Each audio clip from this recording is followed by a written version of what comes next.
So like if you buy this couch that as a non-member, it's $16,000. If you're a member, then it's like only going to be $10,000. So instantly in your brain, you're like, wait, all I have to do is become a member and I save $6,000. That's substantial.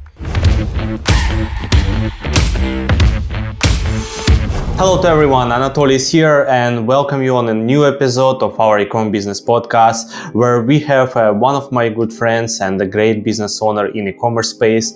His name is Greg Nowacki. Let me just share with you what exactly he have been done in the past, and I would love to hear from his end all the background, and especially some particular subject which is gonna be close to you guys because most of you in e-commerce, and that's a golden mine.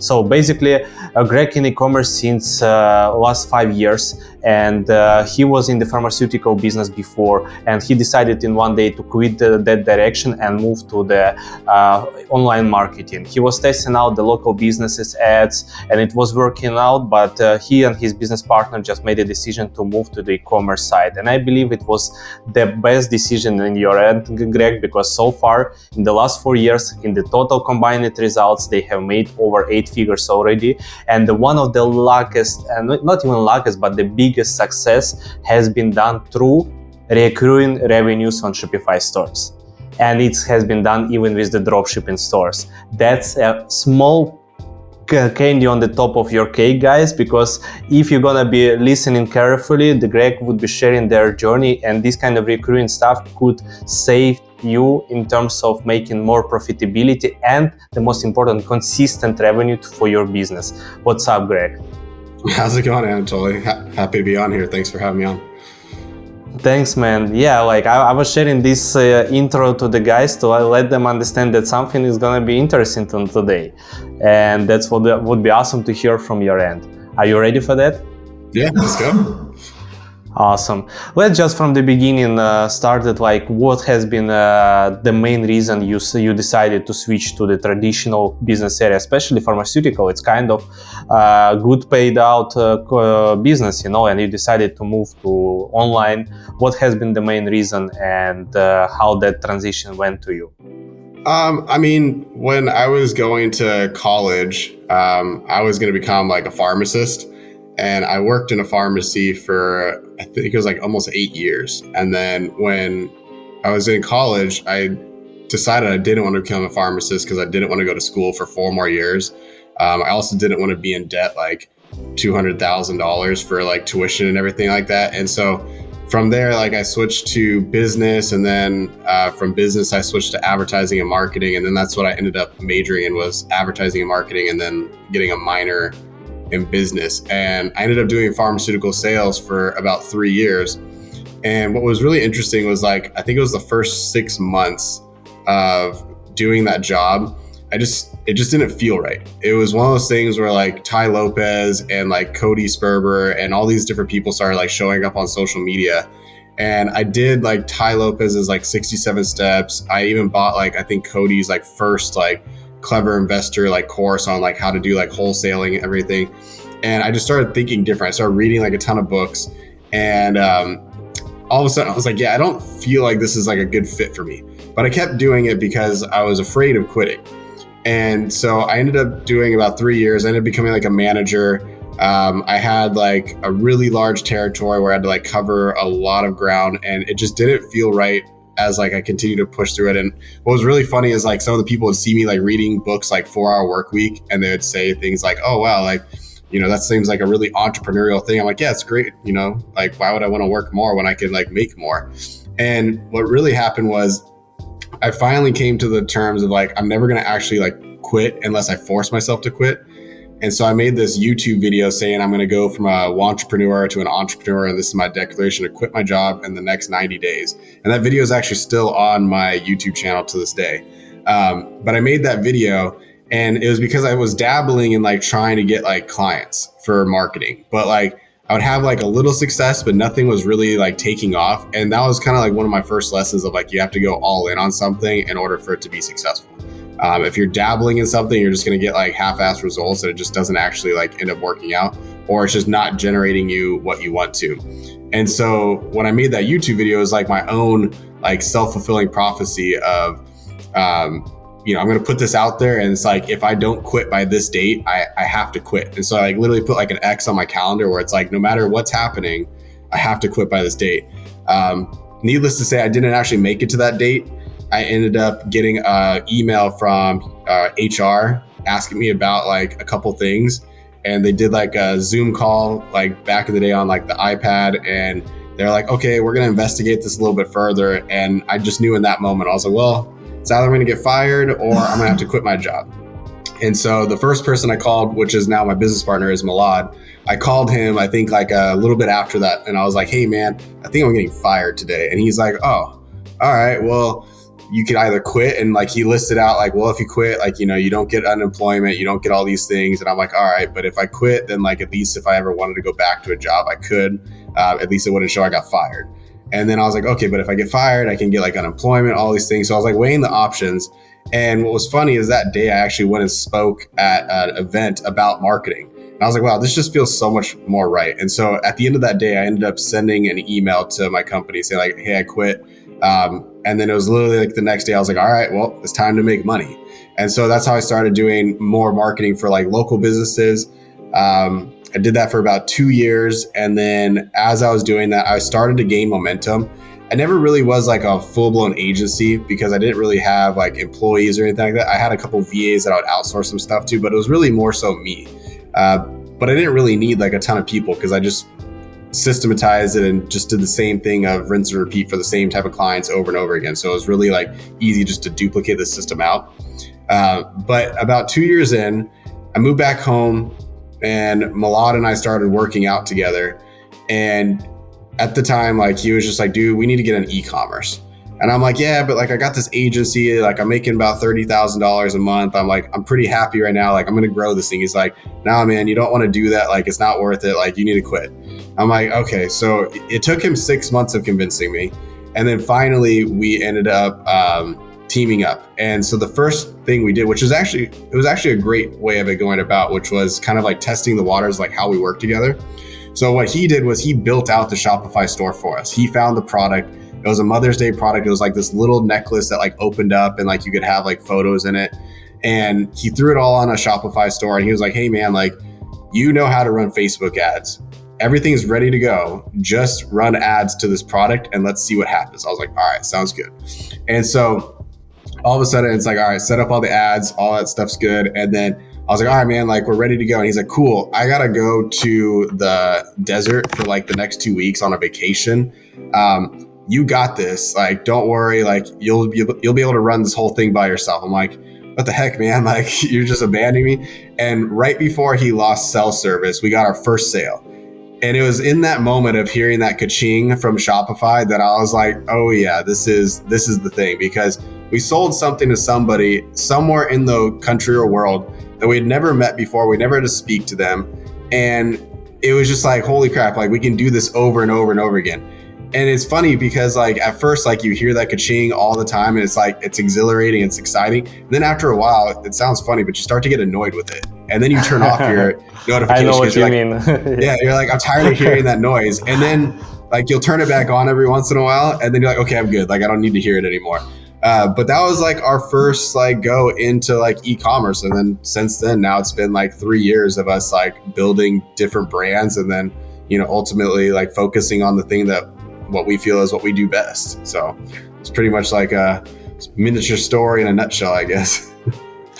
Listen, it's cool to hear, like, because we are we are in the same actually business models in e-commerce, in dropshipping, brands for Shopify stores, and it's really super warm for me because I start feeling the feelings which I have been felt when back in 2017 I got my first sale.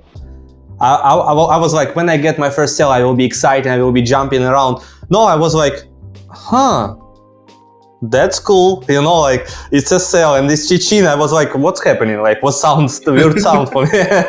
Like, that's interesting. And I was really after that understanding, okay, what's next? How can I get another one? And obviously for next 3 months I get here and there, but I was completely in lost. But I'm just saying that for first months were awful, but I understood that this is something what you said, like I sold to someone who I never met, and like I even haven't seen the product. That's definitely what I'm gonna be doing for whole of my life. So I completely feel your feelings, and it's amazing. And you had a business partner that time who you can discuss that feelings, and I believe you had similar feelings from both sides. Am I right? Oh yeah, we like instantly, as soon as that sale came in, I don't even think I was the one to first like FaceTime him. Like he was already FaceTiming me as soon as that ka-ching came in, and we were just like, holy shit, man, we sold something. And it's funny because like I don't know how many of the necklaces we sold, but we ended up losing like $800. So it was like we spent this money on this product, we marketed it, and we still lost like $800. We were like, okay, that's fine, but like we'll figure this out. And then it was like we moved on to the next product, and then I think it was the next product that we actually made money, and it was a beard straightener. So literally it was just like a beard straightener, and it was like we made like $42,000 in, I think it was like 21 days. And we'll never forget, like, I think that moment we actually celebrated more because we were at like a restaurant and we were watching the sales come in, and we're like, holy crap, man, I think we're going to pass like $4,000 today. And as we're sitting there like celebrating that we passed like $3,000 in one day, we passed $4,000 in that same day. And we're like cheersing and like, you know, having like a drink and everything of just like celebrating. And it just went on from there. And like we, you know, continued to sell like a bunch of that product. I think we did like multiple six figures on the beard straightener. Then we found another product that we did like our first like, between the two, we ended up doing like our first $1 million in a month with those products. And then it was like we did like $1 million in a month with like, or 1.5 million with one product. And it's just kind of like, it just was like a snowball effect. And then that's when after that we started learning like, okay, like how do we make this like more consistent? And that was where we started coming up with the idea for like the recurring revenue, was because Milad was in the agency space, I was in the agency space. And so for us, it was like a no-brainer of like, okay, we need to add some type of recurring element to it, which is kind of like what we do now when it comes to our brands. And so that's what's like been our thing now that we just solely focus on. Yeah, like recurring, I believe any kind of brand, when you start in something, like then the key element, okay, in this particular idea, would I able to create a product which is gonna be selling again and again to the same customer? If it's not the best product for the beginning the brand, most probably, or we can start it and see if that sell, and after that create the kind of product which is gonna be related to this niche. But in your end, you went completely out of the mind in terms of recurring idea, and it's so simple, and in the same time it's so hard, because there is a lot of elements which I would love you share with us, because obviously it sounds so easy and simple, but at the end it's a really hard way where you get started. And like, can you just share how you got started, what was the process, and obviously the first fuck ups which have been there, and like explain like recurring revenue from what exactly? Just share to the audience how what you're selling for recurring revenue. Yeah, so the initial thing that we figured out was, okay, you know, everybody sells like products for the most part when it comes to like recurring. And just to clarify, like recurring revenue isn't like, can be in different ways, right? Like some people put somebody on like a subscribe and save, or it's like you just get shipped a product every month, but you get it at a discount. Then you have people where it's like, okay, like us, we do ours is like a membership. So just like Costco or Amazon, or not, yeah, Amazon too, but like Costco and Amazon, they sell you access. So it's like for a set dollar amount on a monthly basis or a yearly basis, you get access to discounts, and then you also get like other benefits to it. And so that was what we just came up with. We were sitting there and Lod was like, all right, like Costco does this, Amazon does this. Why can't we do this in a different way that's like specific to us? And so what we did was our first product that we did, well, not our first product, but the product that we did it with was a product that we sold about $1.5 million within 1 month. And so right before we started scaling that product, we were like, okay, how do we attach some type of membership to this? So that way, like next month, all of a sudden we still have more recurring. And it was actually a perfect time because this was like peak COVID. So there was a lot of uncertainty of like, okay, like what happens if like our supplier in China shuts down? We're going to have like no products. What do we do? So we ended up having, out of the 1.5 million in sales, we added about 5,000 members in 1 month. And at the time, our 5,000 members in the first month. Yeah, in the first month. Okay. And we were charging about $13 then. We've increased the price of our membership now, but we were charging $13 then. And we just put it together through Stripe. Now, I wouldn't recommend doing it through Stripe now. We know like the much better way of doing it. But at the time, we were just like, well, how do we make this work for like our current circumstances? And that's what we did. So we just kind of figured out how to like jerry rig it together. And yeah, the first month we did 5,000, and the next month we did, I think, like another like 2,000 members. And then like after that, it was like, it kind of like trailed off a little bit. And then that was because we started figuring out like, well, how do we make this better? But what we're just doing is selling access. So part of it is just like, all right, somebody signs up as a member, and we've added more to our membership now. But initially it was like, okay, if you buy from us, you'll get discounts on products at like essentially wholesale pricing. So what we just figured out, if we want to make like 5% on a product, all right, that's just our margin. So a lot of people are trying to say like, oh, we need to make a 30%, 40% margin. We just will cover the cost of the product and then make like a little bit of profit on it. But at the end of the day, we're just trying to get people to come back and buy more. And a lot of people will do like the one product stores, which are great because you get like a ton of people to buy that one product. And yeah, some of them, like people come back and buy more of that product. Maybe it's like a supplement or something that's consumable. But we figured out, all right, well, we need to sell a variety of products, because now we're more like Target, where you have like a ton of things that people will buy. And with that, it's like you have more opportunities for people to come back and buy more. So then you're focusing on your email marketing, you're focusing on other things just to get people to come back to the store and just buy more stuff, but at a discount. Because at the end of the day, it doesn't really matter what product they buy, because as long as they stay a member, we're consistently making money and it's compounding over a longer period of time. So that's kind of been the main thing. To recover the system, I mean the basic idea of the system, it's even if you're in dropshipping business, and even if you don't have, actually easier to start if you have already a winning product on the board, or you have a brand which is already selling. It's easy to start because you can generate good enough people in the first months as a subscribers. But you can start that as a completely brand new dropshipping store and set it up this kind of monthly payments. Let's say be our VIP customer like in Amazon Prime, but in Shopify, like be our VIP, and you will get access to the same products with discount, so you can buy on the best prices. That's cool. And how often people are buying those kind of products when they subscribe? Or almost never?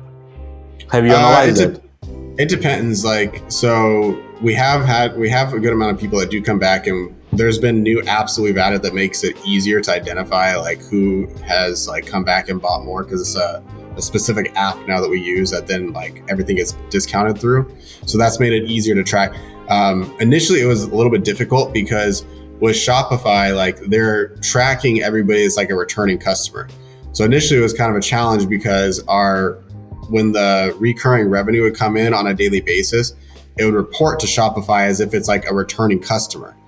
And it is technically a returning customer, but it's just their recurring revenue showing up in the store. You need more detailed data. Yeah. Who so came from subscription, returning customer from subscription. So you can track like how many people have bought on a regular basis. So like if you go into like Klaviyo, it'll be like, okay, this is a person that's bought multiple times. But the issue was that it was still tracking the other things. So part of this has been like a learning process of like, okay, like this isn't like recharge where like you go in and like you see like the active customer. This is a much different system, but it's much more sustainable, and it's actually better for you because like it's less risky in many ways. There's a lot more moving parts, but it's better setup. So we've had to figure out like, well, how do we track this person of like they've come back and bought more than besides just the membership? We've had to figure out how do we adjust the reporting in order to reflect on like what's our profit from like the products itself versus like our profit from the actual recurring revenue. So it's just been this kind of like interesting thing, and there's nothing, that's the hard thing, like there's nothing really out there as far as like somebody being like, oh, this is how you set up this metric. So some of it's just been figure it out as we go thing, and some of it we're still figuring out because like you find out something new that you're like, oh, there's a better way of actually tracking that. So now we have different systems set up in order to track like the returning. As far as like an actual percentage of like how many people are returning customers, it depends. Like some months, like we have a good amount of people, and then other months it's like we have significantly less people. But we have noticed that like when we're doing email campaigns, that we do get a lot more people that are obviously coming back. And now we're segmenting our campaigns even more to where it's like there's specific emails that are only for members, and then there's emails that are only for people that are non-members. So now you're going to be able to track even more of like, okay, these people are like buying and they're logging in as a member versus these people aren't members yet, but our goal is now to get them to become members. So now like our business model really is focused on like, how do we maximize the membership of like getting people to sign up directly for it. And that's even our next phase is like, you don't even have to buy a product from us. You could just sign up for the membership without even buying a product. So now that'll be even part of our focus now for this year of like, okay, just get people signing up here. You don't even have to buy anything from us, just the membership. Wow. It means through email marketing, just to like push them with the idea, it would be great to become a VIP customer. And they just basically paying you, no costs, nothing, maximum software for SMS or email marketing, and that's all. Correct? Yeah. Yeah, and there's a lot of brands that are doing this now.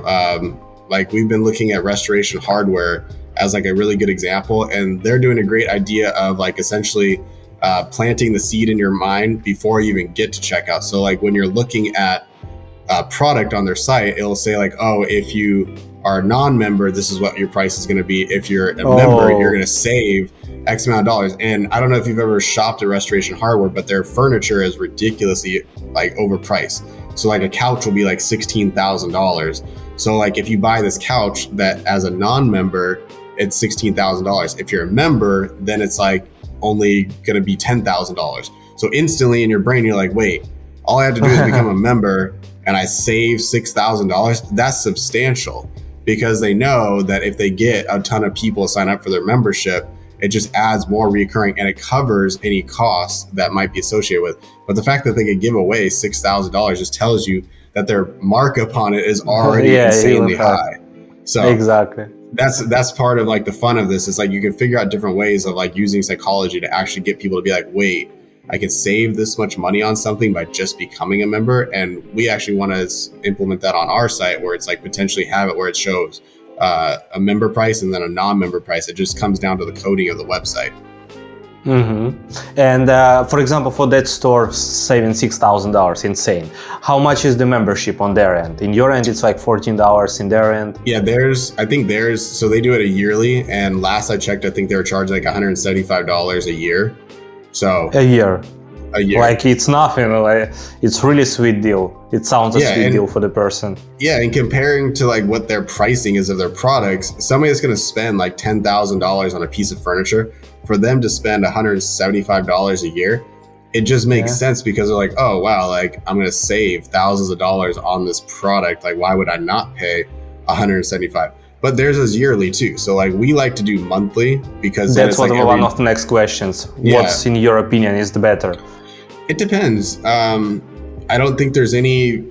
It's not wrong to do yearly. It's not wrong to do monthly. It just depends on like how you want to structure it. Like we are now going to be offering a yearly option. So we essentially just take like our monthly price, multiply it out times 12, and then we added, I think it's like a 20% discount if you just pay for yearly.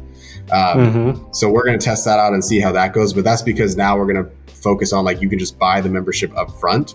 So if somebody was to pay for the membership up front, it's like, great, like we'll just collect like a larger amount up front, but then they have access for an entire year, versus like if they do monthly, it's like, okay, you're going to get billed monthly. But to me, somebody is willing to pay like $175 up front for the year is a much better customer, because they're like, oh, okay, yeah, I'll pay a lot more now, but then I get access to this for an entire year, and then it rebills them obviously a year later. So that to me is like a high quality customer, as opposed to somebody that's like, oh, well, I'll just pay the monthly because I just want to see how it is. Because otherwise it's like, they just want to do like a test run, right? It's like, okay, let's just see like if this is worth it. But like a yearly person is much higher quality. Yeah, you're able to sell them, give them some great offers, and where is a good margin for you at the end. Still cheaper than on this website, but giving them sweet deals, which just looks perfect. But at the end, there is great profitability on your end. Wow, Yeah. that's interesting. And about systems, let's speak about the systems, because again, the numbers sounds good, but first of all, profitability, since you are building the systems, you hiring people to managing the credit cards and all the stuff. How is the profitability in your end going in terms of get this kind of customers, and they will be like upfront they're in lost, and you start making profit on the back end? Or from month number one, they're in profit?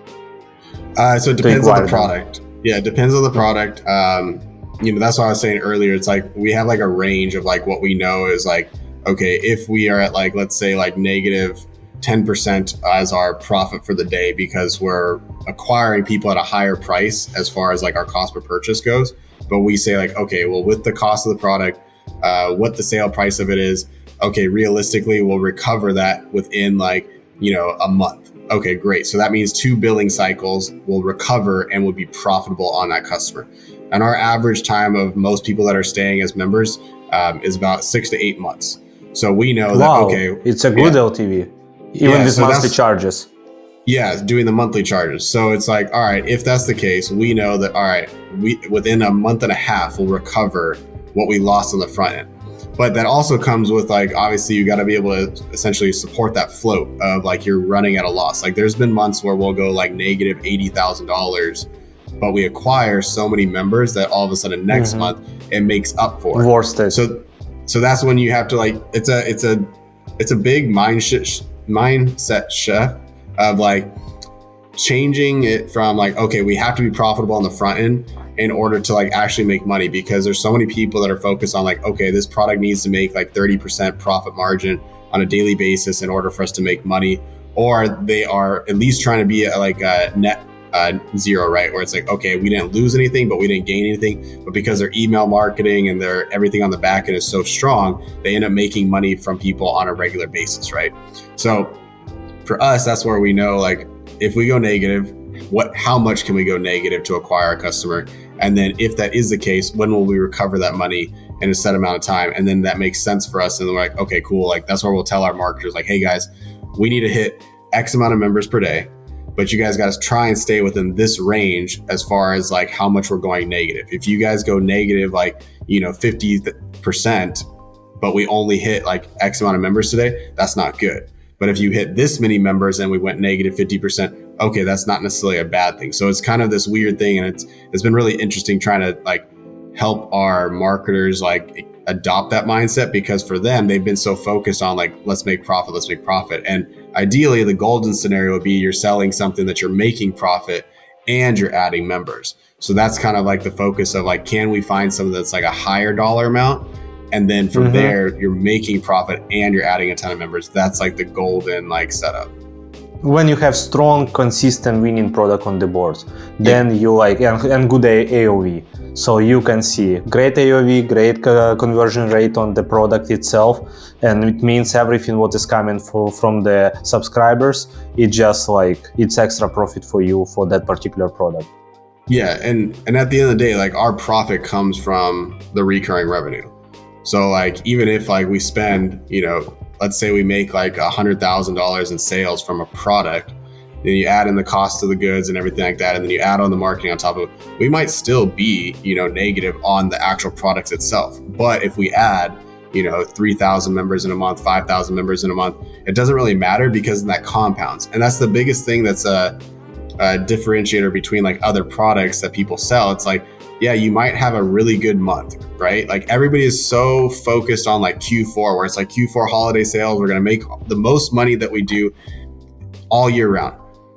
Every time Q4 rolls around for us, like this year, last year, it's kind of one of those things where it's like, yes, we want to make more, but our focus is it's always consistency. It's like, I'd rather make $10,000 a day, every single day from sales, as opposed to it's like 1 month you make like, $500,000, and then the next month you're down to like 30,000. And then it's like, okay, then you make more. And it's like this constant game of like up and down, and you're trying to like, test out different things. For us, it's just the consistency. Like if every day we are doing like 10,000, we're adding the amount of members that we need to be adding to account for our churn, and then also like actually continue to compound. that is so much more important than anything it is. And it's funny because most of the things in life, it's really about the consistency over the intensity. Like you see people all the time where it's like they're trying to like go super hard for like a set amount of time, but then they end up faltering after. It's like, no, if you just are disciplined and you do the same things every day, it compounds over time, which is why this is so much better in our opinion of like why every e-commerce business for the most part needs to have some type of recurring element, because it just keeps growing. Like, why would you not want to have something that just continually keeps growing over a daily, monthly, yearly basis? Yeah, and when you mentioned the Q4, everyone always waiting that. I had 5 different Q4s in my life, and every Q4 full of surprises. Yeah. Or ad account, I remember my first Q4, ad account shut down. And we launching a lot of ads 11 p.m. Like it's a day before the Q4, we just preparing all the stuff, and suddenly we publishing, and everything went into the reinvestigation by Facebook. And guess what? 3 days of the top holidays, Black Friday, Cyber Monday, it was under investigation, and after the Tuesday we are back in live. So every single year is different thing, but the most important that people rely on the 3 days of the year that it will be changing their lives forever in e-commerce. But it's a great extra to your yearly results, but it shouldn't be your main goal. And that's actually the problem where people are going in nowadays, in my opinion. Not nowadays, in all the time. They focus in Q4. For me, February, March is the hottest months in e-commerce world always. I mean, November, December, obviously good, but with less stress, I would say. Great months, less stress, February, March, and that's just in my personal experience. Yeah, no, it's true. Like, there's so much focus on like Q4 as far as it's got to be successful, and it's not to say like we still sold a good amount during this past Q4. And there's even I think it was like 3 years ago when we did like it was Black Friday. Like, we had so many issues with like inventory and a supplier like holding like funds from us. We didn't even try, and we still did like a good amount on like Black Friday, but it was like, oh, we can't really spend that much because like we don't have the inventory to actually sell this stuff. And so it's like you said, there's always different challenges that come, which is why the consistency, it's so much better, because like it also gives you a lot of cash flow. Like, that's the one thing I don't think people realize, is that obviously in e-commerce, like, it's always comes down to cash flow. We're always dealing with issues of like, okay, we got to buy inventory, but then you got to pay for the ads. And then it's like, you got the supplier over here and like, hey, you need to pay your invoices. I'm like, listen, I'm waiting for the money to get deposited from the banks, from the products that we just sold. You can't invoice me 2 days later for like $10,000 in products when I haven't actually gotten the money from the bank account to actually be able to pay for the inventory. So it's always having this issue of like, you don't have enough cash. This allows you to essentially create your own cash reserve and be able to have money on the side to where like, if you do need to buy this stuff, you can. And then going into Q4, it's like you're even better prepared to where, if throughout the entire year you're waiting for that time, it's like, yeah, but now you're really trying to focus on, it's almost like trying to focus on like getting a hole in one, as opposed to like when you're golfing, it's like just getting a good score across like every hole. Like, everybody wants to get that hole in one, but at the end of the day, it's the person that's like consistent throughout the entire game that actually ends up winning by having like the least amount of points, right? So I think people are just so focused on like that glory moment and like, oh yeah, like I crushed it on Q4. Like we made like $1 million on Black Friday. I'm like, that's cool. You made $1 million on Black Friday, but with what we're building, we'll be able to do $1 million a month just from recurring. I will take the $1 million a month in recurring over your 1 day Black Friday $1 million any day. Like, it just doesn't make any sense. Plus, it makes your business so much more valuable, right? Like, if you would like to sell it, your multiples on selling it. It's like a business that has like $30,000 in recurring is more valuable than a business that does like $100,000 a month in just straight sales. Every business, like everybody would rather buy something that's consistent because it's predictable. That's really what you're looking for, is predictable income. And anybody that buys something, it's like, okay, well, if I buy your business for, like $1 million, like how long is it going to take me to recover that $1 million investment. Okay, well, if I'm making, $30,000 a month in recurring, and yeah, it can fluctuate, it can go up, it could go down a little bit, but realistically, it's like, okay, right there, you have $360,000 a year. So you would, without doing anything, potentially, you would recover your $1 million in 3 years. It's much less risky. And to coming back to this particular subject about the recruiting and management and systems, look, you were mentioning before about Stripe, that you won't suggest to use the Stripe. I understand because of the chargebacks, which could happen. People do not recognize the charge or whatever. So how have you deal with that problem? And how do you predict that problem? And what payment system are you using now? What would you suggest to people? So first we set this up through Stripe, which I would not say is like the best way going about it. But at the end of the day, it's better to get started than not get started. There's much better solutions out there though. So we did Stripe, then we moved on to another one that was called Sticky. Sticky was great is what we thought it was, and then we started realizing like all the challenges that came along with it, and it just didn't give us the functionality of like what we needed in order to actually become more successful with recurring. So now we switched over to a different one, which is Checkout Champs. Checkout Champs has been like exactly what we need, and they continue to add more features. But what's really interesting is like, even though like they've built it for this purpose, even the people that like work for it don't really know like the full capabilities of like how to actually set things up with it, which is what we've been doing and like helping people. It's like, yeah, you can sign up for it, but like there's so many like nuances and so many different things behind the scenes that you need to set up in order for it to be successful. So somebody might be like, oh, I'm gonna go sign up for that. Great, do it. You'll talk to the people as far as the reps go. They'll be like, okay, this is what you need to set up. And like, it'll give you like marginal success, because there's other elements that they don't actually tell you about that you need to set up. And that's what we've been sharing with like a ton of people as we consult with them. It's like, listen, we're going to help you, guide you through that process, because one, it makes the process way faster. Like when we set it up, it took us like a little bit, but we had enough information of like previously from using other platforms to know what we needed to set up in order for it to work from the beginning.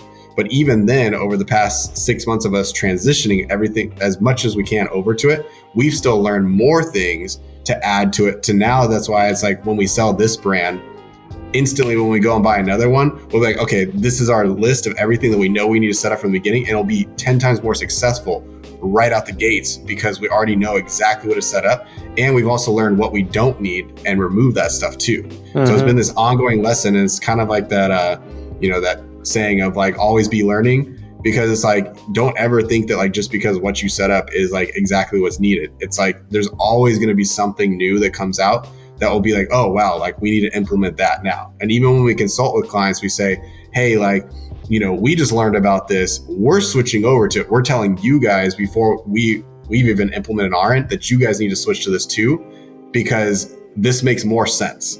And so even though it's like, they're like, wait, you haven't used it? Yeah, but we already know why we're switching to this, which is why we're going to tell you, you need to switch to this too before you even get started on the other one that we're already phasing out. So it's even more advantageous for other people because they learn from our own mistakes. And here, like, you found out the perfect payment solution for you and they actually set up, which is great. But how does that help to deal with the chargebacks or predict the possible chargeback? You have like a VA or team who is managing that, like how that setup looks like on your end, that you are able to manage it.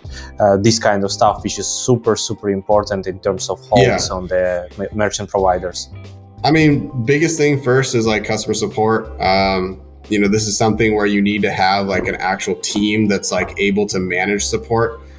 We have email, we have also phone. So we hired like an entire third party customer support team that's actually based in Nevada. So it's like they're doing all the phone support, they're doing all the emails and everything. So it's like you get a much better experience of like when somebody says like, hey, like I want to cancel this, or like, hey, just in general, like tracking all that stuff. It's like you actually have somebody here and the US that's answering the phone. So we don't have anybody that's like a Philippine like customer support. We have a VA that's in the Philippines, and like he does a lot of stuff behind the scenes. But overall, it's like you got to have that customer support first, because that will eliminate a ton of stuff. Because when somebody's like, oh, like I don't remember signing up for this. Okay, that's fine. They're talking to customer support, and then they're dealing with that initially. Next part then is like, yeah, you have stuff that like will instantly refund people for if they have a charge. So like before somebody submits like a chargeback, there's different programs that you can enroll in order for it to make it to where somebody gets refunded instantly. And there's like different tiers of like how it's works. Automatically, it's notes, it make a note that, okay, someone about to open refund a chargeback, and it's directly refunded to the person. Yeah, so like if somebody submits a chargeback, it's not like instantly that gets deducted from like your bank account. It goes through different phases. And so at those different phases, there's different things that can be implemented in order to prevent that chargeback from ever happening. So there's a way to have it where it's like instantly refunded with Visa. Then it's like, okay, if it doesn't get refunded there, then it goes to the next part, which is then you have what's called an alert. That alert will then be like, okay, we're going to refund this person now. So then that prevents it from getting a chargeback. So you're essentially filtering through, and then ultimately it's like, okay, you refund here, and then if it doesn't get refunded or caught there, then it ends up becoming a chargeback. But in comparison of like, if you had 100 chargebacks up here and you didn't have these other things in place, you would have 100 chargebacks. But with this, it might be you only have 30 chargebacks. So you've removed 70% of the chargebacks as opposed to you having 100% of them at the top.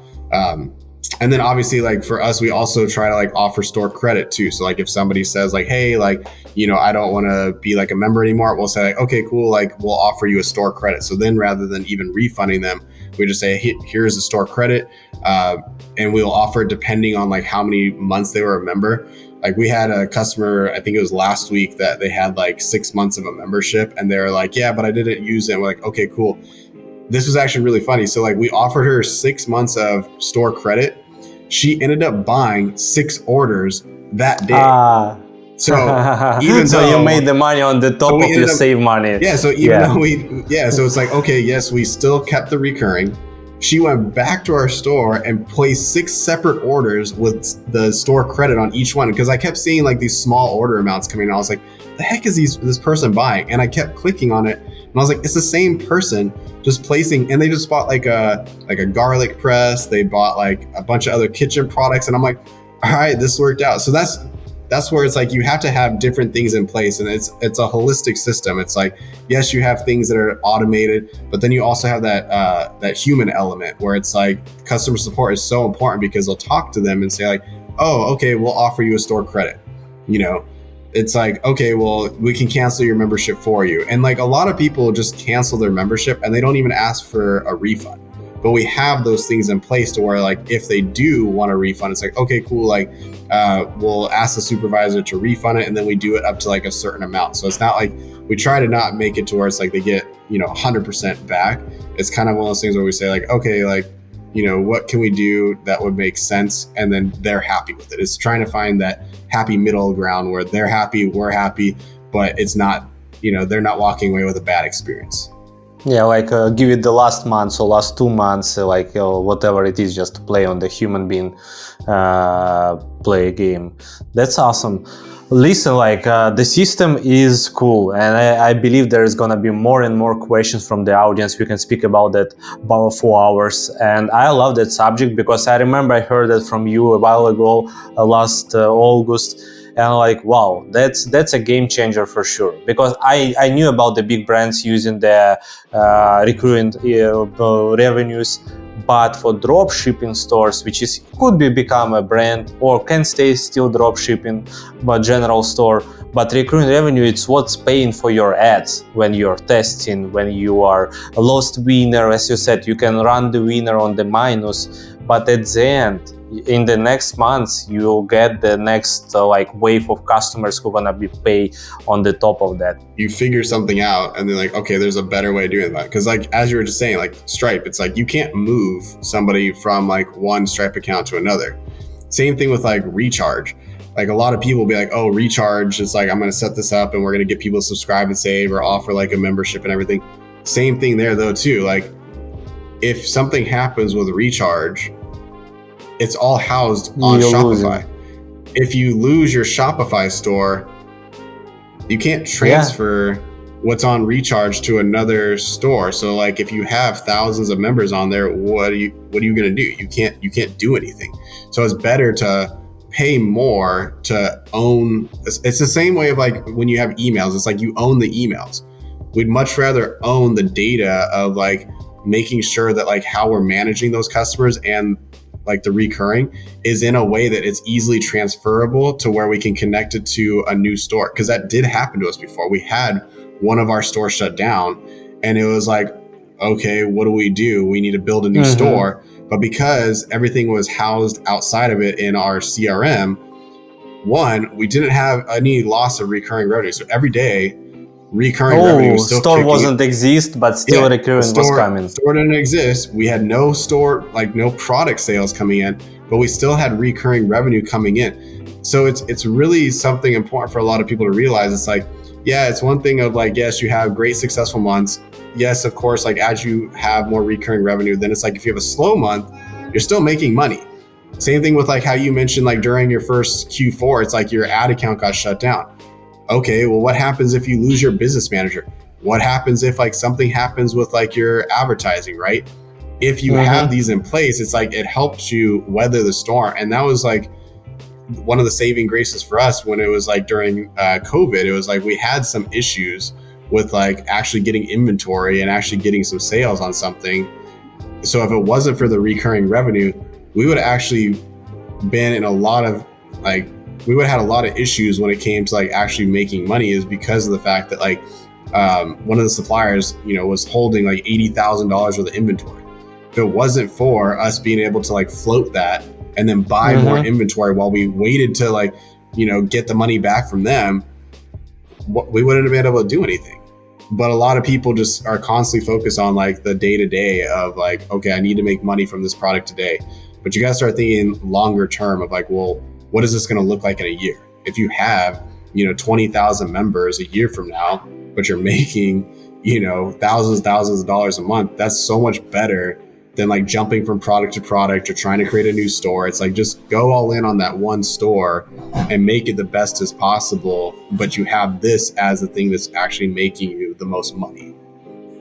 Yeah, it completely makes sense, and it's a game which you can play in the long run, and it's actually the way to go if you are thinking about tomorrow, not today cash.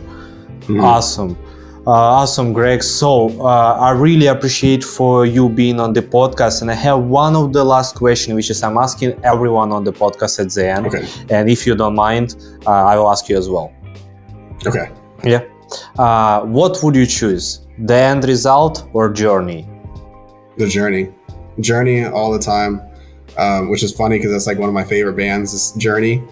I love the journey is so much better because there's just so much that happens along the way. And if you're always focused on the end result of like, I have to get to this number, you miss out on so much like enjoyment during the process. Like when I look back at like the success that we've had, it's all the things that happen along that actually lead to the result that are so much more gratifying. It's like, even when you deal with challenges, that's the memories that like I remember of like, wow, that was like a crazy time. Like there's like for Milad and I, it was like the times that when we were like unloading this U-Haul to like pack orders ourselves out of his garage, like the videos of that and looking back at that and be like, wow, that was so crazy. Like that's the moments that like make us happy. That was a journey. Yeah. It's like, yeah, we did like the $1 million in a month, but it's like everything that happened to get to that $1 million a month. And then everything that happened after that was so much more fun than the actual like million itself, which sounds weird because if you're just focused on the money, it's like money is just like this vehicle that just gets you to where you want to go. But if you are just consumed by the money, then like, what's the purpose of it? And we really have developed this lifestyle of, it's like build the business around your lifestyle as opposed to trying to, force it the other way. Because then it's like, well, what do we want to do on a daily basis? I'm not the type of person where I want to work 8 to 12 hours a day, every day. Like I know some people love it and like they love working all the time and that's what makes them happy. And I like working, it makes me happy, but it's not the thing that defines who I am. And that's a thing that I realized a couple of years ago, because I was so consumed by like this grind mentality of like, I got to make more. But now it's really like, well, what is the reason of why I want to make more? It's because I want to go travel more. I want to be able to spend more time with like my girlfriend. I want to go and spend time with like my dad. Like it allows me the opportunity to do the things that I want to. And that's part of that journey of like, well, what do I want my journey to look like? If I look back over the, like when I'm like 50, 60 years old and I look back, I don't want it to be where like, yes, I made a ton of money, but what was it that like was the fun that I had? Like you need to have fun. And some people just don't see it that way. They're just like, oh, I have this mission. It's like, that's cool. But like, is that mission really the thing that's like making you fulfilled and happy? Or are you like sacrificing so much that like, unless that thing happens, you won't be satisfied? That's the thing that scares me, is I would never want to sacrifice so much for something that's like way off in the distance, as opposed to like, what are the things that I want to enjoy and live today, as opposed to like, okay, this is the thing and everything else has to like be sacrifice friends, sacrifice family, sacrifice everything in order to achieve that. And if you don't, then what? Now you have nothing. You have nobody that's there to even, there's nobody there to even cheer you when that happens. Like, it's not worth it. Yeah. I love the answer. It was super open, and the thing is, it's really like when you are doing something for money, which is obviously it could be for majority of people at the beginning to generate cash, and they think in their life will be changed forever. But at the end, it's opening for you new horizons, new problems, new stuff. But money losing their value at the end, and you start feeling empty inside. Even you have money, but you feel boring, you feel empty, you feel destroyed. Even suicide starting happen when you're already wealthy person, you have money, but they just feeling empty inside. So like I love the answer, super clear, super detailed, and really, Greg, I appreciate you to being on the podcast. And today, in my opinion, for people who are in e-commerce, especially in dropshipping business, thinking about consistency and how they can generate, that's one of the things. That's one of the things which is I admire you guys with Milad. So then when I heard that how you build a system, I was like, wow, that's the way. That's really cool stuff. So if guys will be listening this podcast and implement at least 10% of what you said, it will be already a small but game changer for them. That's for sure. I appreciate it. I appreciate you being here. And guys and girls, Greg, you can find him on the social medias, which we will place under the podcast. So you can easily find him on the Facebook, on the Instagram. And it was a pleasure talk to you. And if you have anything to say to the audience, please be open.